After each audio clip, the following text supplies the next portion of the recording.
Барлықтарыңызға сәлем. Бүгін үй жағдайында қарапайым нан пісіріп үйренеміз.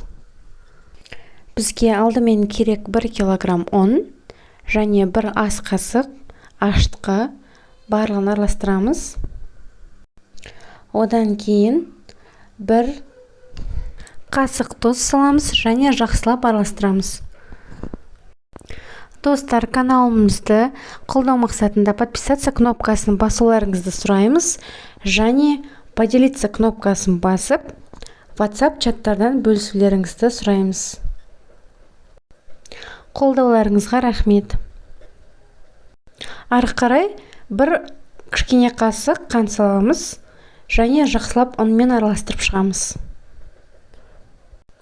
Және қопсытқыш салуды ұмытпаймыз. 2 қасық қопсытқыш бізге жетіп жатыр. Нанымыз үлпілдек және жұмсақ болып пісу үшін жасаймыз.